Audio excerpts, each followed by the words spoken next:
What is up guys, Max here, and welcome back to another, I wouldn't say quick tutorial, but it is another tutorial today.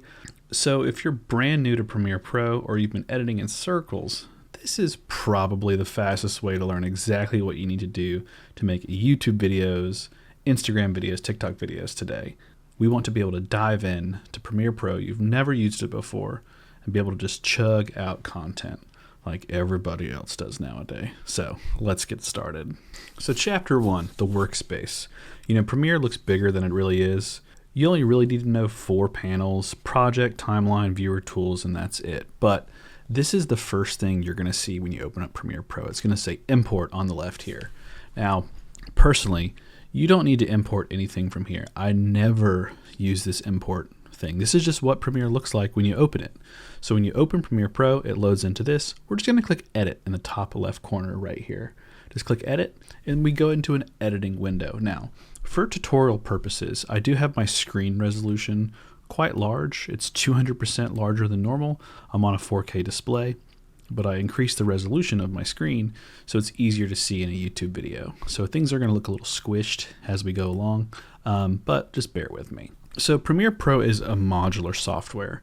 You can move things around as you please. A button you'll probably rely on a lot is the window button up here, workspaces, and it shows all the different little panels. But frankly, I don't find myself using these too much because I typically set up Premiere for myself and I don't need to change around. But for you, you could try this out. Currently, we're in the editing panel, which I'm totally fine with. Right now we have the text window open and I don't want it open, so I'm going to close it by clicking these 3 little long buttons with the hamburger menu, hit close panel. We don't need text quite yet, but we will cover it later. Right now we're looking for the project window. So window and project, it should already be open. Premiere project, I just called this project Premiere Pro, and here it is. It's down here, so I'm going to close this and pretend we need to find it. Project Premiere Pro, opens it back up. I want this to be up here, so we can just grab this right here with our mouse, click and drag, and as you can see, I'm able to dock this anywhere I want. So this works for any window inside of Premiere Pro. You can move things around, set it up how you like. First off and so when you're jumping into Premiere Pro, one of the things you're gonna have to do is edit your media. So how do we get our media in here? So I already have some media opened up in my little Premiere Pro folder here, and this is a bunch of stock footage that I downloaded. It doesn't matter where you get footage like this, but for tutorial purposes, I'm going to be using these clips today. What you can normally do is just like grab all the footage and just drag it into your project window, and it will import all your footage. Now, this is not how we always import footage depending on what camera you're using. This is different for everything. Control Z to undo, and there may be a different way to import footage that is a little more professional, quote unquote. I won't explain exactly why it's important, but I guarantee it is important. Another way to import stuff really efficiently is through the media browser. There's another window called Window Media Browser. It opens up a window like this. As you can see here, all my local drives on my computer, and yes, I have a bunch. My computer's quite a nasty workhorse. There's a lot of SSDs in here for different reasons, and they're very, very specific. But for today, we can see that here I have a footage from a documentary that we're working on, Mad World, and there's a lot of different folders from our project, and we can see that Drone, Mad World Night 1, Mad World Night 2, and Media Browser, when we're importing footage, it allows us to really organize and grab footage this way. So specific camera systems will almost force you to use the media browser to import the footage correctly, depending on how it's filmed. You've probably heard the term red camera before, and this footage in here is specifically filmed on red cameras. So we have to import it this specific way. Otherwise, if you're working with regular footage, regular media, pictures, PNGs, probably what you'll be working with, iPhone videos. If you're able to download them, have them in a folder on your computer, you can highlight everything and just drag it into your window right here. Now I have these 6 clips in here, but right now things aren't super organized. I want to make sure that I can actually, control these clips, and eventually I'm going to keep dragging in new media.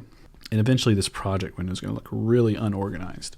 So what I want to do is create a folder, new bin, and call it footage. Grab all my clips, stick it in the footage folder. Now I've got a nice folder. I want to make a new folder and call it sequences. Do a new folder and call it assets. Now, the reason that we make folders inside of Premiere Pro is to stay organized. As you edit, you'll find that, oh, I need this, I need an emoji, I need a picture of this. You'll keep dragging new media in, and you'll just keep making your project look real stinky. And the best way to put this is somebody like me who works with a team of editors on different projects, commercials, feature films, and stuff like that. We have a very strict process on how we organize our work. So when you're handing off the project to somebody else, they can navigate your work really easily.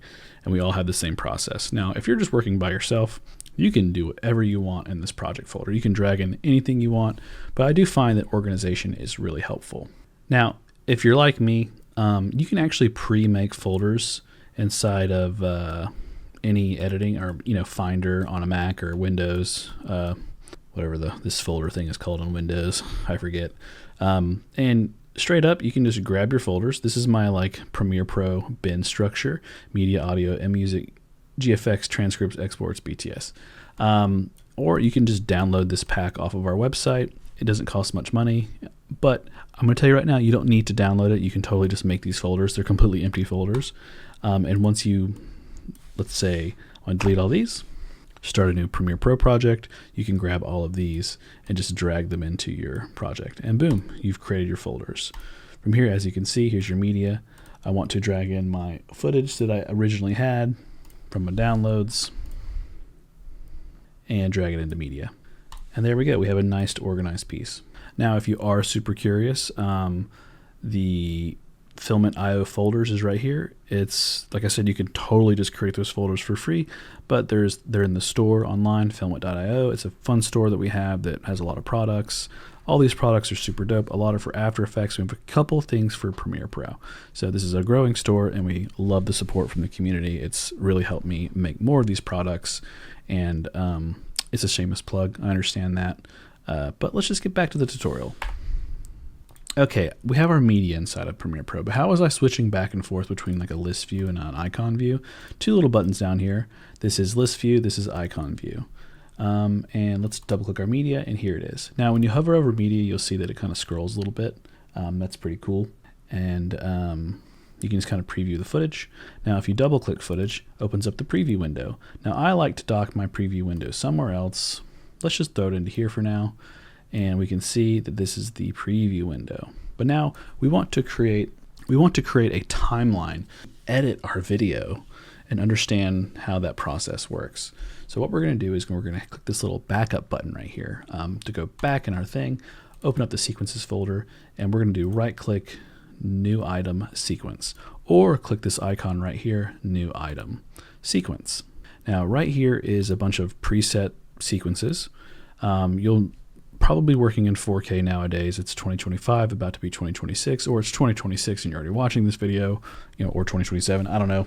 This video is going to be online forever. We could start with a 1080p comp, that's fine, but we could do UHD 4K. Also, I do have some custom timelines in here, some crazy resolutions for some crazy projects, but we don't need to make a custom one today. Today we're going to be doing UHD 4K. Let's do UHD at the new hotness right now is not 23.976 frames per second. It's 24 frames per second is the new hotness. So let's go to settings. Let's change it to 24 frames per second. The time base, 24. Display format, 24 frames per second. Sequence 01, we can do that. Sequence 01, version 1. And you'll learn soon why we version timelines. And click OK. Great. We now have a sequence. It's been generated in our project bin. If we go back to the list view, go back up one, list view, sequences, and there's our media. So a sequence is like your timeline where you edit and create things. You can see this is your media, and we want to take a clip. So let's double click this again, and I want to just drag this entire clip into the timeline. You literally can grab the clip and drag it into the timeline. It's going to always ask you to change the settings. I have mine always ask, not sure why. But we want to keep existing settings. Those are the settings we pre-selected for ourselves when we started. We do not want to change the sequence settings to this clip settings because we're dragging in multiple pieces of footage that are all different. As you can see here on the left, 23976, 23976, 24, 25, 29.97. We're all going to 24 frames per second. Now this has been dragged in. Hit spacebar and we can play it back. Looks pretty cool. Next, we're going to double click the first clip. It is this cool, like, movie styled thing. A lot of grain, looks good. Cool, cool, cool.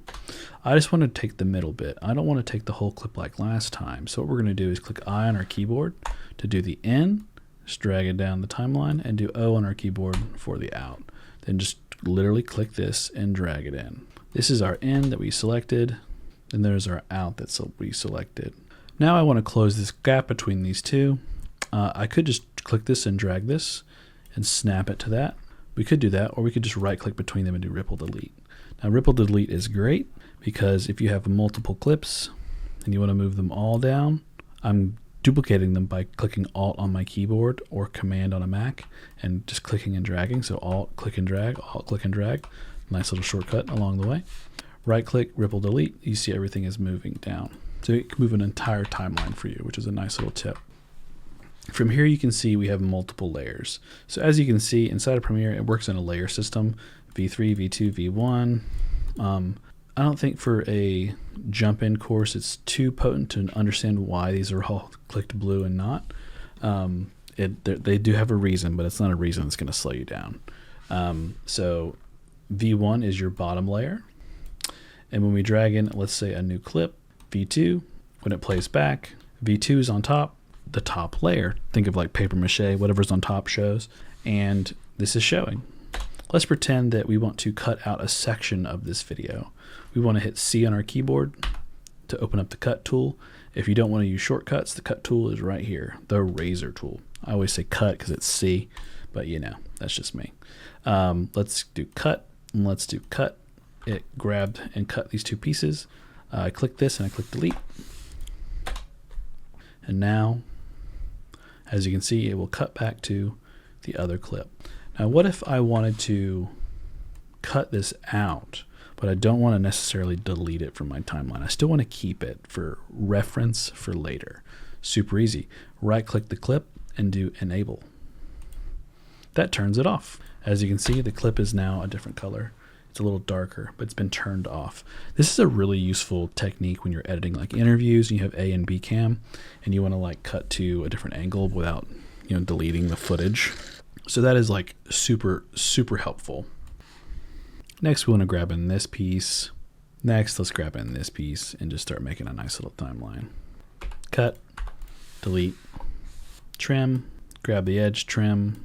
I want the beginning to fade in, just like so.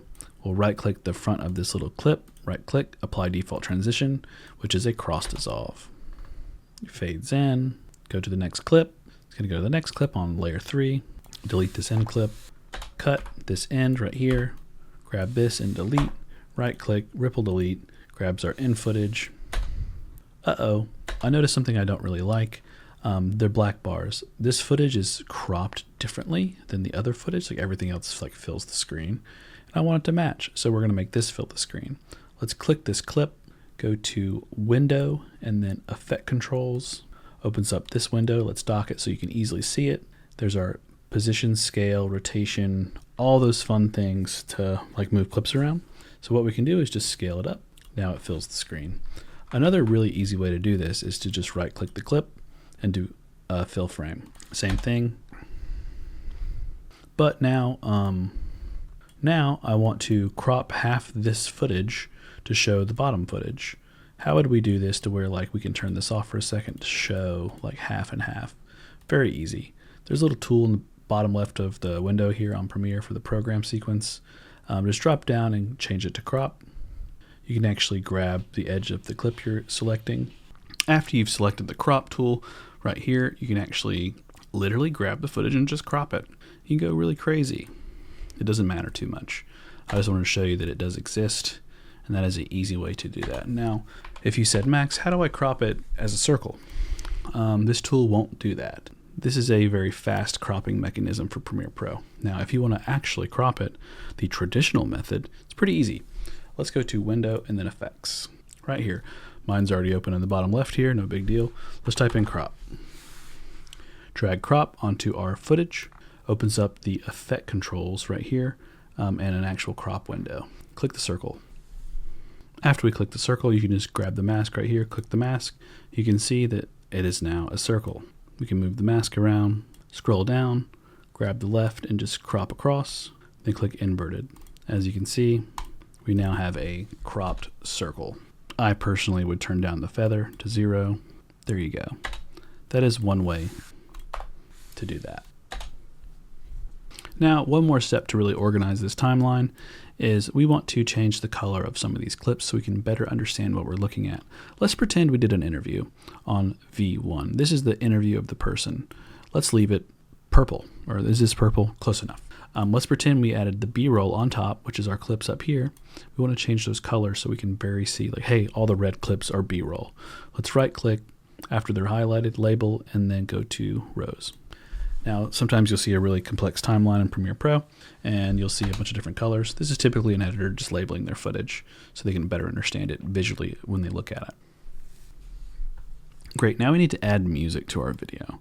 I want to add some music so it sounds better, because right now it doesn't sound like anything.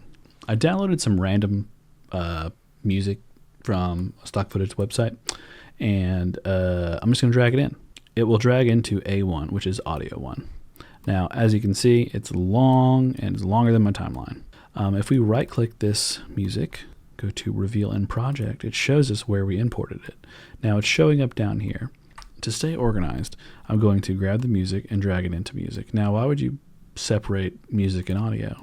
Well, most of the time in our projects, audio is like the dialogue of the person talking, and music is music. That's why we separate it. As you can see, once we start playing now, you'll be able to hear.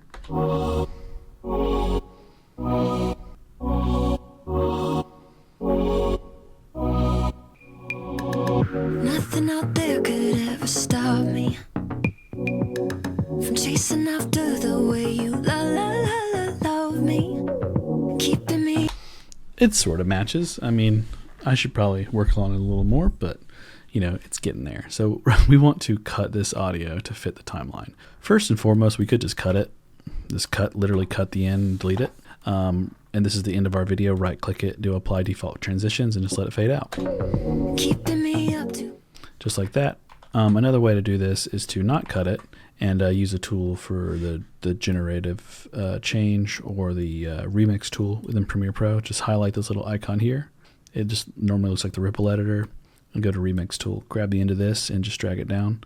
It will automatically mix the music to fit your thing. Now, in professional like videos and movies and stuff, the music is professionally mixed to fit the scene or the take or whatever they need. But for our purposes, this is totally fine.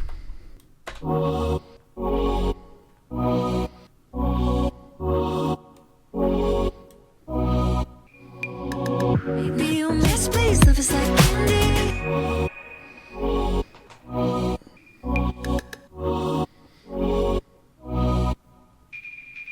Neat. Now we want to change the audio levels. Let's go to Window, Audio Track Mixer, Sequence 01_V1, and here we go. As you can see, when we have audio tracks here, we can turn this one down, which is our music track. If you had a vocals track, you could turn it up and change the other track levels. It's really easy to mix this way. Great, you've mixed your audio, you're happy with the levels. Now we want to change the color of footage. Everybody's heard the term color grading. You want to make sure your color's beautiful. So let's get started. So there is a panel called Lumetri Color inside of Premiere Pro. Is it as good as DaVinci Resolve when it comes to color grading? Of course not. But we're not here making a movie. We need to color our footage for social media. So how do we do that? So first we can just click the clip and all these options pop up. Now if you don't know what these are, don't fret. It's not that big a deal. I will help you along the way. So when you have a clip selected, it opens up your Lumetri Color options, and you can see here is your temperature. It changes the temperature. So This particular clip is a little warm. As you can see, if you really look at it, it is kind of warm. So what we could do is actually cool it down a little bit by sliding it to the left. And it kind of fixes the color temp. Now, if you want, it to be warm, that's fine, leave it warm. Otherwise, color is very subjective. There are wrong ways to do color, probably. But for the most part, if you think it looks good, it should be fine. Color is very much a learning process, just like cutting and editing and stuff. Now, as you can see, it's very warm. What if I didn't know what the correct color temperature should be for this, or my mood or whatever? I could do the white balance picker here, find white and what white should be inside of this foot frame. The water should be white, and just click the white. As you can see, it actually chose cool for me as well. It went about as far as I did before. Also push the magenta and green forward a little bit, which color corrects this. From here, this is the exposure, which is light or dark. Contrast, if you like a really contrasty look, or non, let's bring the highlights up, bring the shadows down a little bit for a real punchy K-pop vibe. Down here, you can keep scrolling. Creative, I wouldn't worry about this one too much. It's more for LUTs. We're not working with LUTs today. Curves is similar to the contrast scroll we just did. Bring your highlights up, bring your shadows down. A lot of contrast. You can give it a ton of contrast. Subjectively, this would be bad color, unless you're going for like a Nintendo vibe. I'm not real sure. Hey, if that's what you're looking for, go for it. From here, this is the hue versus saturation.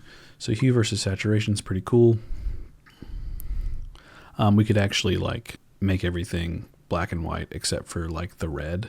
So if we did a picker here and did this, drag everything else besides red, it'll desaturate everything besides red. See, we're keeping red and desaturating everything else. Vice versa, you can actually saturate the green. Push it up, push it down. This looks more like Jurassic Park. Pretty cool. The rest of these color wheels and color lines you can play with. Color wheels and match. I think for today you can probably skip this. This is more advanced. And then vignette. We can actually add a vignette to this footage. Very simple. This is light, this is dark. Now if you're asking me though, you're like, Max, I know how to edit individual colors of, let's mute this by the mute button. I know how to edit individual colors of each clip, but what if I want to edit the entire thing? I want to turn this entire thing black and white without going into each individual clip, clicking this, Lumetri Color, basic correction, and taking the saturation all the way down. What we're going to do is create an adjustment layer. An adjustment layer will actually allow you to do this, where you can edit the entire thing all at once. So in your project bin, click New, Adjustment Layer. It'll kind of preset to the timeline, the one we have selected. Click OK. In our project window, I'm going to be a smart boy and drag this into the GFX, which is our effects folder to hold and organize all this stuff. From here, we can grab our adjustment layer, drag it onto the timeline, and drag it all the way across the entire thing. See, the timeline stretches across the entire thing. Now, adjustment layers are awesome because if I click it, go to Lumetri Color, and I take the saturation down all the way, it's desaturating everything under the adjustment layer. So now everything's desaturated. The contrast, turn it up. Same thing, everything's more contrasty. You need a universal brightness controller. There you have it. And that's how I would make everything black and white or change the color across the entire timeline. From here, you've edited everything and you want to polish for social. Okay, this is where it gets fun. From here, what we want to do is organize some things. So we have sequences. Sequence 01V1. This is our HD timeline, right? It's our horizontal timeline. What I want to do is copy this, paste it here, and do VHD. Or just VHD timeline. This is our vertical HD timeline. I double click the sequence. You can see it opened up here, VHD. Go to sequence settings. Let's go to frame size and do 1080 by 1920. Click OK. Yep, delete all the previews. We now have a vertical timeline. Same thing as before. our adjustment layer is still here. Everything is still here. We just want to edit this for vertical and make it look nice. So what I'm going to do is delete our adjustment layer, because for vertical or social, for whatever reason, we don't need black and white. I want to get that clip of that kid that was walking over here on the left before. Let's click his clip, go to Effect, Controls, and let's move the clip over with Position right here and literally slide it over. As you can see, he's walking through. Another way to do this is just by clicking the clip with this and literally dragging, holding Shift on my keyboard and dragging it. That works just fine. This one, I want to just move it over a little bit. As you can see, this clip's actually a little bigger. I scaled it down right here. We can actually grab this, hold Shift, and scale it down some to make it fit perfect.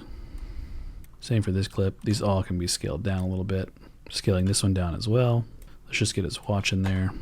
Perfect. Everything's been scaled to my liking, and I want to export this and make it for social. But real quick, I'm kind of curious what this actually looks like on like a social media comp, because, you know, on Instagram and TikTok, they have like the like button, the share button, all that stuff. What does it actually look like on my screen? So in one of our products that I showed off before in filament.io, we have a social overlays TikTok and Instagram thing, and also tons of other overlays, but one of the special ones is here. I'll leave a link down below. You can go check it out and purchase it. We have these overlays. Let's do the Instagram Reels, drag it into our timeline right here. And if I right click, fit the frame, as you can see, it is a overlay that we just throw into our timeline to see what this would look like inside of, let's say, Instagram. So you can see like the profile, the likes, the share button, all that stuff. And it kind of gives you like an idea of like where to crop things. So this would look nice here. As you can see, if I had this, I know this isn't practical for like this tutorial, but if I had this like right here, like the share button or the hearts would be over the people, it wouldn't look as good. So I'd move them over a little bit just to make them look a little better on screen next to the icons and whatnot. But then you can just turn this off before you're exporting. Nice little tool. Feel free to download it. There's a link down below. And finally, we want to export this. We want to export the HD version, which was our original that we turned black and white. And we want to export our VHD version, which is our vertical. So go to the Export tab right here. We're going to do export settings for YouTube and social. So for for format, go to H.264. Mine is already preset there. Video, match source. Click the More tab here. Scroll down. You'll see VBR 1 pass. You can leave it as 1 pass. For an HD or a 4K video, in this case, let's do 60. If you're doing a 1080p video, do 25. But for 4K, let's do 60. Audio, turn that on, and then you're good to go. Click the location right here by clicking the blue, for the location, click the blue thing right here. It lets you tell you where to save it, and then all of our settings are good. You don't need to render at maximum depth, use maximum render quality, nothing like that. Not for socials, you're totally fine. And then click export. Now back to our edit, let's click sequence 01v1 VHD, which is our vertical version. Then click export. Same thing. We're going to click where it saves, format H.264, drop down, match source to make sure this is all matched. More, it's a HD video technically, so we do not need a higher bit rate. It's going to be 25 now instead of 60. The default is 15, and frankly, you could use 15. You probably wouldn't notice a difference. Same thing, audio is turned on. If you don't want audio, just turn it off, stuff like that. Effects, all this stuff, you can leave as is. It's not going to change anything. And then just click export. Let's just go ahead and export this real quick. Show you how fast it exports. My computer's pretty quick. Yours may be slower. Don't worry about the export. From here, as you can see, it's been exported, and I have it on my computer now. Now, when it comes to Premiere Pro, obviously there is a ton, but I wanted to give you kind of a introduction crash course on how to like get the basics done. There are tons of effects, tons of things to do. I mean, I could go on for days, and doing which I will be going on for days. So if you enjoyed my tutorial, if you're one of my returning subscribers, I thank you. But we are actually working on a Premiere 101 course. It is a full-length, couple-hour course on how to get started in Premiere Pro. Be sure to subscribe to the newsletter at the very bottom of the website, and we will let you know when that full course is live. On the flip side, feel free to join the Discord. Just click this button on the website called Join Community, and you can chat with me directly in Discord. I'm there all the time. I'm always available to chat. Otherwise, be sure to check out some other tools. GridMaker is pretty freaking dope. It's for After Effects. TextPilot is also pretty dope. It's for After Effects. Color Master, another After Effects plugin. Feel free to check those out. They're pretty darn cool and a lot of fun to use. Otherwise, be on the lookout for Premiere 101 that should come out in the next month or so. A full multi-hour course on Premiere Pro to get you started with editing in this crazy industry that has become content saturated with AI and all kinds of crazy tools. So be on the lookout. Otherwise, as always, guys, I'm Max. Thanks for watching this video. Thanks for being a part of the channel. If you are new to the channel, feel free to like and subscribe. Otherwise, I'll catch you guys in the next one. Peace.